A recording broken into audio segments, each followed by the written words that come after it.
I stopped the Humvee in the street and let it idle for a few moments before turning it off.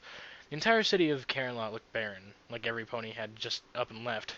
A lone piece of newspaper fluffed across the finely paved street. I leaned over to Mac, who was sitting in the passenger seat. "See any pony?" I asked, and he gave a simple "Nope." "See any demons?" But again I was answered with a prolonged "Nope." I sighed. "See anything suspicious?" But this time he replied differently. "Yup." And I immediately scanned the area intently to see what he saw that could have been suspicious. But I couldn't see anything suspicious, not a damn thing. "What do you see?" I whispered to him. "Nothing," he replied, and I leaned away from him and gave him a curious look. I was about to ask what's so suspicious about nothing, but then I figured he meant it was suspicious that no pony was around. I rolled my eyes. I meant, "Do you see any pony that looks off?" But again he answered, "Nope." I sighed, then started the Humvee and drove it down the street at a considerable speed. "Please, God, don't let demons have RPGs," I prayed to myself. I stopped the armored vehicle just in the intersection near Flora's house and looked to MacTosh. "Up for a little rescuing?" I asked, and he raised an eyebrow. "Shouldn't we be finding the demons?" he asked. I chuckled as I turned off the truck and drew the Glock from the holster in my hip. Luckily, Jonas stashed 2 extra magazines with it, giving me a total of 3, and Elijah had 4 drum magazines filled with frag 12 shells. I slung the AA-12 around my back and held the Glock in both hands as I cautiously left the vehicle. Ah. Ah. Sorry. I was breathing in at a paced rate, considering that nothing had really happened, and looked around. The sun was shining rather brightly, and everything was quiet. Too quiet. Way too quiet. I motioned for Big McIntosh to follow me, and he too quickly left the Humvee and stayed close behind me as I quickly paced over to the corner wall of a building. "Tell me if you see any pony, or demon," I told him, and he nodded. I slowly peeked around the corner and peered down the street. Nothing. I looked up to the high-rise buildings in their respective rooftops, but still nothing. I tapped Mac on the shoulder, and then he began to proceed down the sidewalk of the street. Really, I should be doing as McIntosh suggested and hunting down demons, but I just had to make sure Flora was okay. In my eager mood to leave Applejack behind in revenge, I wasn't really thinking about Flora. As we snuck down the street, my heart rate began to increase for no apparent reason. This was just too weird. Applejack had said there were demons, yet there wasn't a soul in sight. We approached the 2-story house of Flora. Strange. Now that I think of it, I had never been in the second floor of the home. I took a long, hard scan of the area to make sure everything was fine, or, well, as close to it as could be. Pardon me.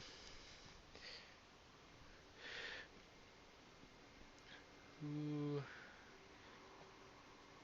I stepped back in preparation to kick down the fine brown wood door of Flora's house, but then stopped at the last possible second. I set my foot back on the ground, and then reached forwards and opened the door with my hand. It wasn't locked, and swung open. The house was dark and eerie. I couldn't imagine how it was so dark inside with all the lights Whoa, hold on. That house is Hold on. All the lights shining from the sun. I looked at Big Mac and mouthed, "Wait at the door." He nodded and signaled that he understood. I brought the Glock up to a lowered 45-degree angle in both hands as I entered the house. In a very quiet voice, I began to call out for Floor. "Floor! Hey, Floor! It's me, Dale! Floor, are you home? Floor!" I whispered rather loudly, but didn't get a reply. I continued to make my way through the house. Maybe she had locked herself in her room. I approached her room only to see that her door was slightly opened. "Floor?" I whispered as I began to slowly open the door. The hinges squeaked. Usually it wouldn't be a pester, but with everything in the way, it literally sounded like a high-pitched dying animal or something. "Floor?" I whispered again, as the doorway opening became larger. I snuck my head in the room, and suddenly a metal chair whacked me in the face, almost breaking my nose. "Gah, fuck!" I swore in pain as I stammered back. "Floor! It's me!" I yelled. I heard Floor gasp in realization of what she had just done.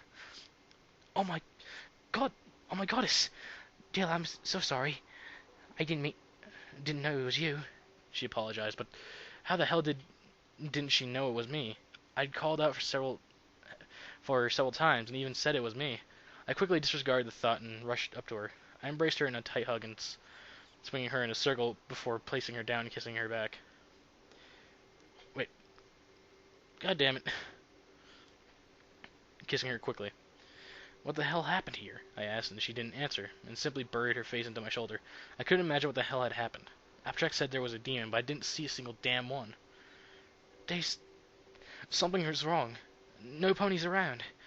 There was a little colt on the street. Oh god, he started screaming and crying and thrashing around insanely, and finally his whole body just went pale and he began to walk away, like a zombie or something.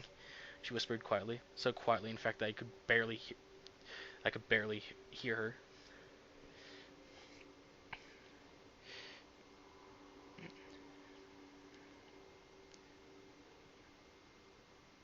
Sorry.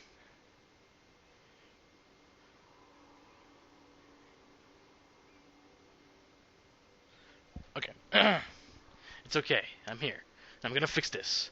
Told you I'd be back. I told her with a bright smile, then turned to Big Macintosh, but he wasn't in the doorway. Hey, Mac, I whispered loudly. He didn't answer. Mac, I whispered a little louder, but still no reply came. I kept whispering louder for about a minute, then figured something must be wrong. Though I had my pistol and shotgun, I felt a little on the unarmed side. God, I wish I had my Desert Eagle. That thing could put down an elephant. Well, not literally.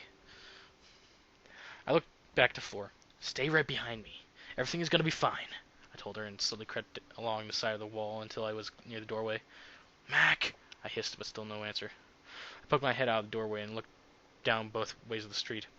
The city was still barren. Where the hell did he go? I thought to myself, then looked back to Floor. I was about to tell her to stay close, but I'm sure she knew that already. We stepped out into the city streets and quickly paced down the sidewalk. Something was really creepy about this whole scenario. I didn't like it one bit. Somebody's playing Hocus Pocus. I hate Hocus Pocus. I approached the Humvee, and I sat her in the passenger seat before hopping into the driver's seat and starting the vehicle. I began to drive it down an empty street at a rather high speed until finally I spotted a pony, but something was off about her. The mare was walking like she was brainless, and her only intention in life was to walk a straight line.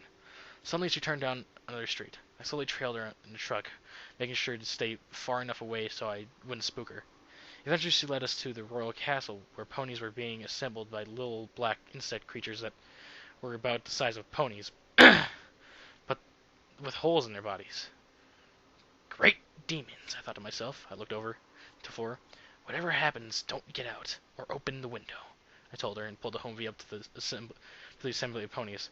Some of the creatures looked to the still idling vehicle and hissed. I killed the engine, quickly slipped into the back and pulled up and opened up the hatch with the minigun. Hey, where's your boss? I asked, but in reply with simply spread their wings and took to the air. Wrong answer! I yelled and started to spin a cycle on a machine gun. A dozen or so of the insect demons dive bombed for the vehicle. I hosed them down with a spray from the M134.7.62X5. God, dude. You have to go into that much detail. Explosive shells ripped their bodies apart. It was like they had hit a gruesome bug zapper.